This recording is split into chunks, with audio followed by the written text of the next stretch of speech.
La somme folle dépensée par Kylian Mbappé lors de son escapade suédoise, Flo Thauvin qui balance sur sa relation avec Dimitri Payet et un clash à l'époque avec son président à l'OM et Neymar humilié en Arabie Saoudite. Abonne-toi, le journal du foot, ça commence maintenant.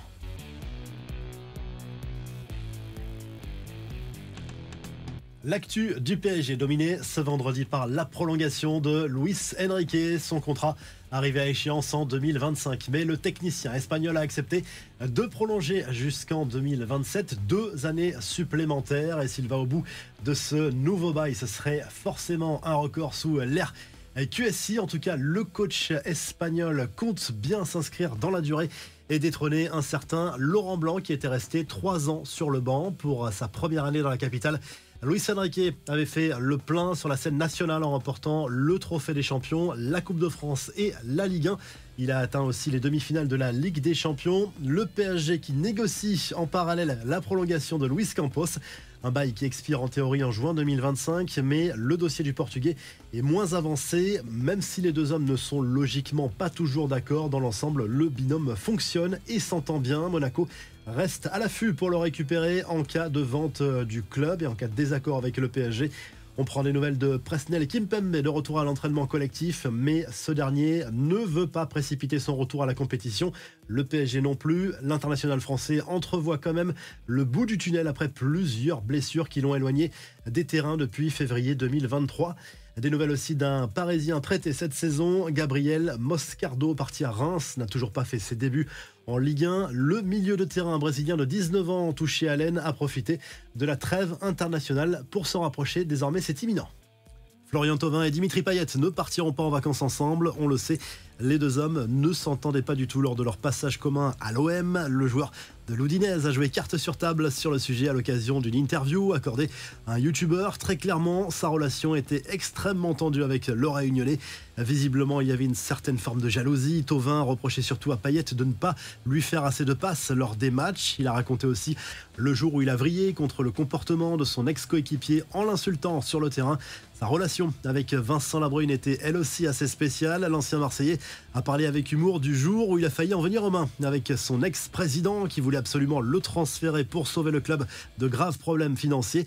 Chancel Mbemba, qui lui est en conflit avec ses dirigeants actuels depuis cet été, est de retour à l'entraînement. Le défenseur congolais a participé à une partie de la dernière séance avec le groupe marseillais. Il s'agit en fait d'une contrainte purement légale pour éviter une sanction, mais l'OM ne compte pas du tout sur Mbemba pour la suite de la saison. Allez, on file en Espagne avec les dernières infos sur l'affaire Kylian Mbappé. On a de nouveaux détails sur la soirée de l'attaquant du Real Madrid à Stockholm la semaine dernière. Ce vendredi, d'autres révélations mettent en lumière le volet économique de ce week-end improvisé en Suède. Selon l'équipe, Kylian Mbappé aurait dépensé environ 100 000 euros rien que pour les trajets en jet privé et les immobilisations dans plusieurs aéroports. Il faut ajouter à cela 40 000 euros pour privatiser une salle de la discothèque ce soir-là, sans oublier 1 750 euros de pourboire.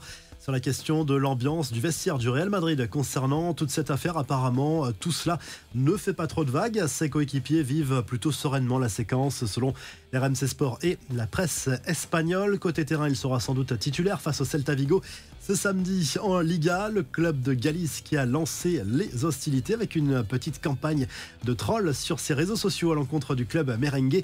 Les Celticos se vantent avec humour d'avoir dans leur vitrine un titre que le Real Madrid n'aura jamais, à savoir la Coupe Intertoto remportée par le club en 2000. Chez le rival, le Barça, Joan Laporta a fait une sacrée confidence. Le boss du club catalan a confirmé une rumeur estivale sur Lamine Yamal. Un club dont il n'a pas révélé le nom a bel et bien offert 250 millions d'euros pour arracher la signature de l'international espagnol. Mais j'ai dit non, a tout simplement expliqué le patron du FC Barcelone. Cet été, la presse espagnole avait évoqué cette offre qui pourrait potentiellement venir du PSG. Autre info sur le club Blaugrana, l'histoire est racontée par la Cadena Ser et elle est incroyable. Un escroc a bien failli obtenir un versement d'1 million d'euros de la part du Barça. Sa technique, un mail envoyé au nom de Pini Zahavi, agent israélien très influent du monde du football. L'individu a agi après la signature en 2022 de Robert Lewandowski, un joueur représenté justement par Pini Zahavi. L'escroc a envoyé ce fameux mail à la direction du Barça pour réclamer un paiement d'1 million d'euros correspondant à une partie de la commission à laquelle l'agent avait le droit. Le Barça a bien effectué le versement, mais c'est la banque qui qui a bloqué l'opération, évitant un énorme fiasco.